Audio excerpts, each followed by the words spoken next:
Il est 13h, madame, messieurs, bonjour. Une question à la une de ces mercredis. Qui va succéder au pape François? 133 cardinaux électeurs se réunissent ce mercredi dans la chapelle Sixtine à Rome pour l'élection d'un nouveau pape. De nombreux fidèles catholiques déjà sur la place Saint-Pierre en attente d'une fumée blanche, signe d'élection d'un nouveau pape. Le gouvernement veut développer l'espace Grand Kasaï. L'espace Grand Kasaï sera modernisé. Le gouvernement congolais s'engage déjà. Judith Suminwa Tuluka, Première ministre, a échangé avec le gouverneur du Kasaï central et celui du Kasaï développement dans un instant. À suivre également à la une de ces mercredis après la maîtrise de violence dans le Djougou. La vie reprend son cours normal à Fataki et ses environs, fruit des efforts consentis par le gouverneur militaire en collaboration avec le chef local et de leader. Témoignage dans un instant. Madame, messieurs, voilà tout pour l'Issobert. Et bienvenue si vous nous rejoignez sur la RTNC. Le gouvernement veut développer l'espace Grand Kasaï. La première ministre de la RDC s'engage dans la construction des infrastructures d'intérêt économique et social pour le développement de cet espace de la RDC. Judith Suminwa Tuluka l'a dit lors d'une séance de travail avec le gouverneur du Kasaï central et celui du Kasaï. L'état d'avancement de différents travaux d'infrastructures déjà entamés au menu de discussion. On commence avec Chimandondo Pompomba et Joe Patrick Coco. Le développement de l'espace Kasaï au cœur des échanges entre la chef du gouvernement, Judith Suminwa Tuluka, et les gouverneurs du Kasaï central, Joseph Moïse Kamboulou, et celui du Kasaï, Crispin Mukendi. Le patron de des provinces sollicite l'accompagnement du gouvernement central pour l'exécution de travaux de construction de routes, notamment la route Kananga-Kalambambouji, celle du barrage hydroélectrique de Katende, du barrage hydroélectrique de Mbombo, ainsi que l'aéroport de Kananga. Oui, il s'agissait de faire un tour d'horizon sur la situation qui prévaut dans nos deux provinces, Kasaï central et Kasaï. Plus particulièrement sur l'état d'avancement de travaux qui sont généralement aujourd'hui à l'arrêt. Demander l'accompagnement du gouvernement central pour que les travaux déjà programmés continuent et que nous ayons dans les délais impartis les ouvrages que nous attendons de tous ces travaux-là. Non, le gouvernement central est totalement engagé pour que tous ces travaux-là soient exécutés dans les délais. La première ministre Judith Suminwa Tuluka réaffirme ainsi les engagements repris dans le programme d'action de son gouvernement, à savoir investir dans les infrastructures et prévenir le problème d'accès aux services sociaux. L'avancée de tête d'érosion sur l'espace Lalou dans la commune de Ngaliema doit être stoppée. De solutions urgentes sont prises. Le vice-premier ministre de l'Intérieur et le ministre des Infrastructures ont inspecté le lieu. Erudeski Toutou.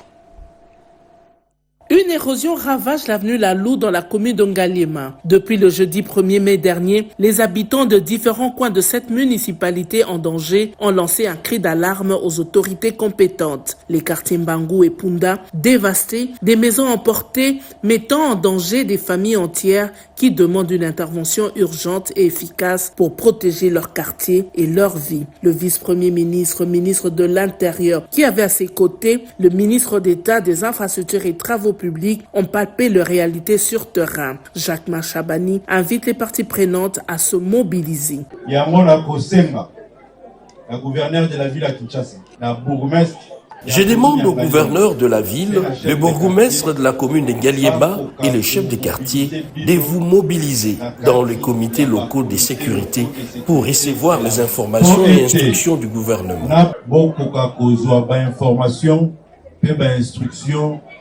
Il y a gouvernement, il y a ville, il y a Kinshasa. Des mesures urgentes sont prises pour gérer l'érosion de la Lalou. Toutes les équipes des services sous tutelle du ministère des Infrastructures et Travaux publics sont mobilisées pour intervenir et répondre à l'urgence.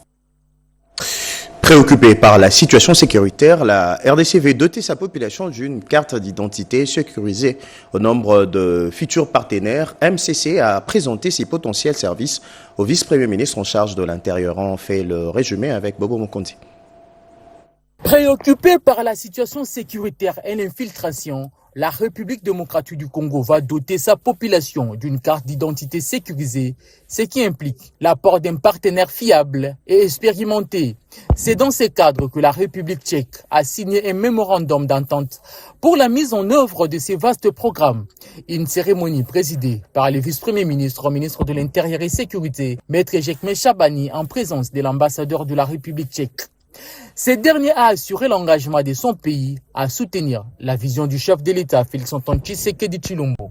La République tchèque va désormais piloter ses projets d'identification de la population congolaise afin d'assurer la confidentialité et la souveraineté du fichier général de la population. Avec ses kits sécurisés, comprenant tous les composants nécessaires à l'identification, elle va produire des photos respectant la norme ICAC. Le kit d'identification comprendra des kits bureautiques physiques et numériques. Selon lui, MCC a la possibilité de développer et contrôler entièrement ces solutions logicielles avec l'implication des experts de la RDC. Sur ce, elle va construire ses propres data centers tiers 3D type container selon les spécifications techniques de la République démocratique du Congo. La livraison des cartes en polycarbone avec puce se fera dans les délais à travers les pays et à un coût au standard international selon MCC. Avec cet élan, le pays s'engage à bâtir un système souverain, sécurisé et économiquement viable. Précisons que ses partenaires disposent d'une colonne vertébrale technologique de haute performance dont son système est produit par ses techniciens internes. Deux officiers de FARDC chargés de la communication dans le zone opérationnelle étaient à la télévision nationale. Ils ont palpé les différentes magies opérées du traitement à la diffusion de l'information, l'expertise de la chaîne de grands événements expérimentés par ces officiers de FARDC. Regardez.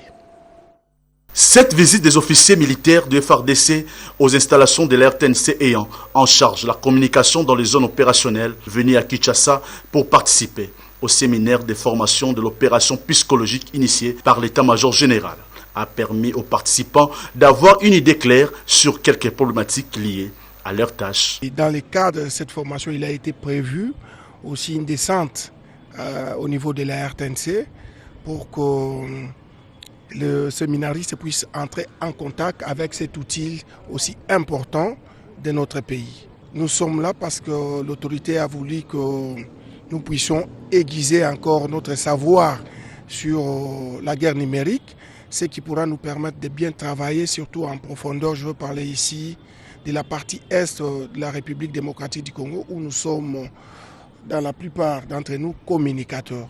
La première impression, c'est que nous avons suffisamment de matériel et nous avons un personnel qualifié. Et il est très important que l'armée puisse rester en contact avec le personnel de la RTNC, ce qui pourra nous permettre d'évoluer. Mais aussi, il a été question pour nous de poser quelques problèmes par rapport à la manière dont nous travaillons en bourse, que nous soyons de temps en temps relayés par la radio-télévision nationale. De la rédaction des Infos TV, la radio, ainsi que le service de production a permis aux séminaristes d'être outillés afin de répondre aux exigences liées à la communication. Posons à présent cette question qui va succéder au pape François. 133 cardinaux électeurs se réunissent ce mercredi dans la chapelle Sixtine à Rome pour l'élection du nouvel évêque de Rome, le successeur de Pierre l'apôtre, premier pape, selon l'Église catholique romaine. Une élection qui pourrait durer 2 heures, 2 jours, voire 2 mois. De nombreux fidèles catholiques déjà sur la place Saint-Pierre en attente d'une fumée blanche, signe d'un nouveau pape. À Kinshasa, une messe d'action de grâce a été dite hier mardi en la paroisse Sacré-Cœur dans le but de rendre grâce à Dieu pour la vie du pape François, aussi pour confier le conclave entre les mains de Dieu. Rodé Panda. À la veille du conclave des cardinaux au Vatican à Rome en Italie pour l'élection du successeur du pape François, une messe d'action de grâce a été célébrée ce mardi à Kinshasa, à la paroisse Sacré-Cœur, dans la commune de la Gombe. Cette célébration eucharistique organisée par le Père supérieur provincial et les jésuites d'Afrique centrale avait pour objectif de rendre grâce à Dieu pour la vie du pape François, un des jésuites, mais aussi confier les conclaves entre les mains du Saint-Esprit pour que Dieu lui-même accorde à son Église un pape selon son cœur. Nous, comme jésuites, nous avons voulu célébrer d'abord la messe à l'intention du pape François, qui fut jésuite, notre confrère. C'est pour nous l'occasion de clôturer d'abord le deuil avant d'inviter tous les chrétiens, tout le peuple de Dieu, tous les hommes et femmes de bonne volonté, de prier vraiment pour le conclave. Le célébrant du jour, Monseigneur Edouard Ntimba, évêque auxiliaire de Kinshasa, a précisé que le conclave constitue un moment très important pour l'Église synodale. Dans son homélie, le père supérieur provincial Rigobert Kyungu a démontré que le pape François était un vrai fils de Saint Ignace de Loyola. Le pape François, il a incarné les valeurs de la compagnie de Jésus, les valeurs de la spiritualité ignatienne, discernement spirituel, la liberté intérieure et le soin des personnes, l'attention aux personnes. Rappelons que cette Eucharistie a été célébrée avec l'assistance de son Excellence Monseigneur de l'ancien Bafoudin Soni, évêque d'Inongo, en séjour à Kinshasa. Laissons la religion pour parler agriculture, de matériel de travail remis par le ministre d'État en charge de l'agriculture aux maraîchères. Il était au site agricole de Tchungé dans la commune de Massina. Marie-Pascale Kalonga.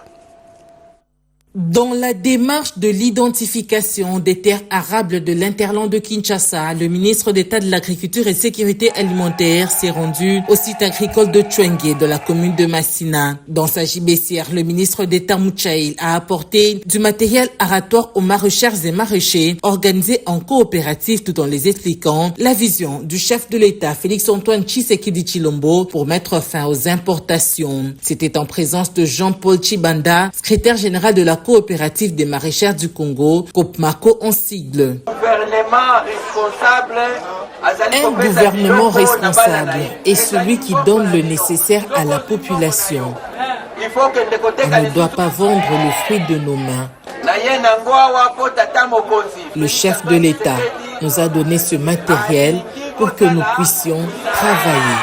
Sur le terrain, le ministre d'État Grégoire Mouchaïl Moutomba a constaté avec amertume la destruction de la digue faisant barrière aux eaux de pluie dans les champs. Il a promis pour ce faire d'apporter une solution durable. Nous devons assurer, faire une étude, voir qu'est-ce que nous pouvons faire pour aménager et si possible aller jusqu'au fond. Si nous assurons ce travail, parce que nous avons besoin de terres agricoles, nous allons ouvrir de grandes superficies et nous allons mettre beaucoup des Congolais dans le travail. Cette rencontre avec la base agricole de Ntchouengue n'est pas la dernière, a dit le patron de l'agriculture Grégoire Mouchaïl Moutombe, qui était accompagné du secrétaire général intérimaire Damas Mamba. Agriculture, toujours, les ingénieurs agronomes ont un nouveau comité dirigé par Farala pour mettre en œuvre les réformes sur l'agriculture. Didier Mbouy-Mundele est rassurant quant à l'accompagnement de la vision du chef de l'État, Robert Ndaye. Les ingénieurs agronomes jouent un rôle crucial dans l'agriculture, la sécurité alimentaire et le développement durable en République démocratique du Congo. Dimanche 4 mai 2025, l'association des ingénieurs agronomes de l'université de Kinshasa a évalué le travail accompli jusque-là et discuté des défis actuels en vue de proposer des solutions innovantes. Tous ont pris le temps d'engager les discussions sincères sur les statuts de leur association qui nécessitaient des amendements pour mieux refléter les réalités actuelles du secteur. Le député national Didier Mbouy-Mundela rassure. Les ingénieurs agronomes ont un grand rôle à jouer dans ce pays, surtout que le chef de l'État, son Excellence Félix-Antoine Tshisekedi Tshilombo, avait parlé de la revanche du sol sur le sous-sol. Alors l'ingénieur est celui qui conçoit, l'ingénieur agronome c'est celui qui conçoit les projets et qui fait le suivi des projets. Mais si nous sommes en ordre dispersé, nous n'allons pas travailler efficacement. Après les discussions, l'Assemblée a procédé aux élections pour élire un nouveau comité. Chaque candidat a présenté sa vision et projet pour l'avenir de l'organisation. Ça n'est suivi l'élection dans un climat serein, illustrant la maturité démocratique de l'association des ingénieurs agronomes de l'université de Kinshasa. Fariala Omatuku Ange est le nouveau président de l'association. Comme priorité, la première des priorités, c'est d'abord légaliser les statuts. Le statut, ça a été un travail de longue haleine.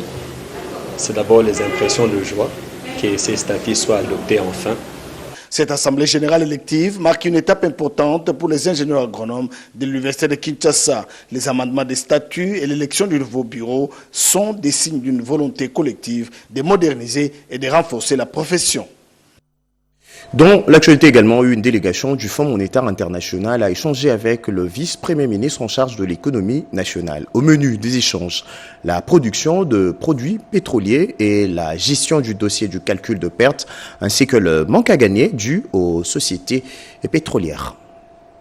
Le Fonds monétaire international, qui est un programme structurel avec le gouvernement congolais pour soutenir la croissance économique en RDC, est venu s'assurer auprès de ses membres du gouvernement, Daniel Mukoko-Samba, sur les questions relatives au prix des produits pétroliers et la gestion du dossier de calcul des pertes et manques à gagner dus aux sociétés pétrolières. Après cette séance de travail, Calixte Aokpossi, chef de mission du FMI pour la RDC, n'a pas caché sa satisfaction car les pertes et manques à gagner ont sensiblement baissé. Les manques à gagner ont diminué sensiblement, ce qui a un impact très positif sur les finances publiques. Donc nous encourageons le gouvernement à continuer ce travail qui a été entamé pour réduire les pertes et les manques à gagner dans le secteur. Nous avons également parlé de la réduction du coût de la vie, les mesures qui ont été engagées par le ministère pour comprendre le fondement et les perspectives de cette mesure. Les résultats sont le fruit de la rigueur mise en place par les patrons de l'économie nationale congolaise dans les calculs de pertes et manques à gagner, comme en témoigne cette dernière séance de travail avec les acteurs du secteur pétrolier pour boucler la certification des stocks 2024. Rappelons que la clôture de la certification 2024 démontre que les pertes et manques à gagner sont passés de 16 à 15 millions de dollars pour le deuxième semestre, contrairement aux années passées où les pertes et manques à gagner nageaient à plus de 300 millions de dollars. Je le disais à l'ouverture de cette édition, la vie reprend son cours normal à Fatake et ses environs dans le territoire de Djougou, fruit de la coopération consentie par le gouverneur militaire en collaboration avec le chef local et de leaders communautaires. La détermination et l'engagement du commandant des opérations militaires, le lieutenant-général Luboyaka Chamadjouni, a pacifié et consolidé la paix en Ituri et sans faille en cette période de l'état de siège. À l'instar de la zone minière d'Imungwalu et ses environs, aujourd'hui, c'est le tour du village Ar, situé à environ 8 km du Fataki Centre, dans le secteur de Walendu-Djati, en territoire de Djougou. Ici, les activités socio-économiques, scolaires, ecclésiastiques et autres ont repris dans un climat de paix. Le chef du secteur de Walendu-Djati, qui a effectué une descente sur place dimanche dernier, s'en réjouit. Surtout les contrées qui ont été touchées par des rebondissements de conflits, tels que la contrée Ar.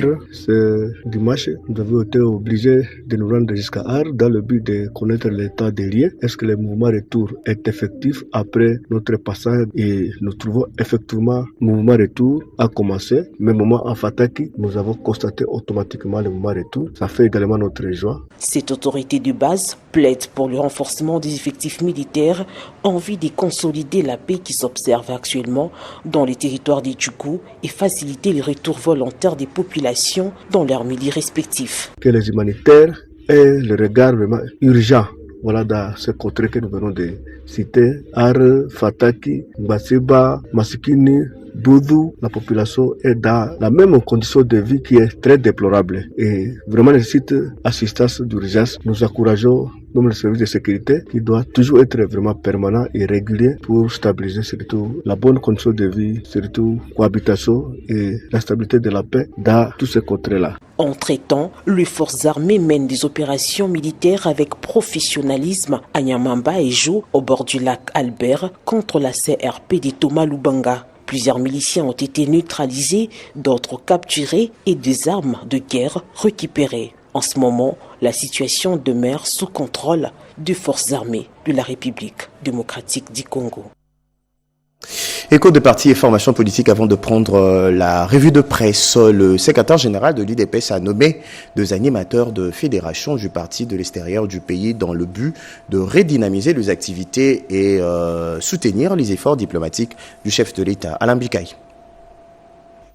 Les enjeux politiques et sécuritaires actuels du pays imposent la mise à jour à l'Union pour la démocratie et le progrès social pour mieux les aborder. C'est dans ces cadres que le secrétaire général, faisant office du président intermédiaire du parti présidentiel, a procédé à la restructuration des fédérations de l'UDPS de l'extérieur du pays. Question de redynamiser des activités du parti et soutenir les efforts diplomatiques du chef de l'État, Félix Antoine Tshisekedi Tshilombo, pour ramener la paix dans la partie orientale du pays. C'est devant la presse que le porte-parole intérimaire du parti, Clément Barot-Limbaya, a rendu public ses nominations. Le secrétaire général, faisant fonction de président ad intérim de l'Union pour la démocratie et le progrès social, UDPS Tshisekedi, considérant l'exigence de relance et de redynamisation des activités du parti dans la Fédération d'Afrique du Sud, considérant les conclusions et recommandations des assises des États généraux de fédération tenues à Kinshasa en décembre 2024, la présidence du parti entendue sur proposition du secrétaire national aux relations extérieures, vu la nécessité et l'urgence, décide et désigner représentant président du comité fédéral, M. Didier Dikamba. Plusieurs fédérations sont concernées par ces nominations, en l'occurrence celles de l'Allemagne, Cameroun, Angola, Canada. La liste n'est pas exhaustive. Et la sélection de journaux parus ce mercredi est signée Jean-Pierre Ndolo Odemazo.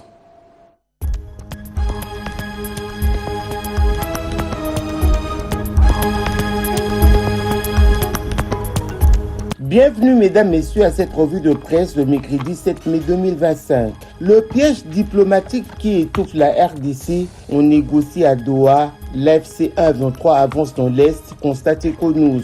Alors que Kinshasa et Kigali poursuivent laborieusement pour parler de paix sous la médiation émirati à Doha, une réalité inquiétante s'impose dans l'Est de la RDC. La rébellion AFC 1-23 intensifie son avancée territoriale, prenant le contrôle d'importantes portions du territoire de Mwenga au sud Kivu. Ce décalage troublant entre la diplomatie et réalité militaire soulève une question cruciale. Les négociations ne serviraient-elles pas de couverture à une stratégie visant à immobiliser Kinshasa, contraint d'observer le cessez-le-feu, tandis que les rebelles consolident leur position, s'interroge le confrère.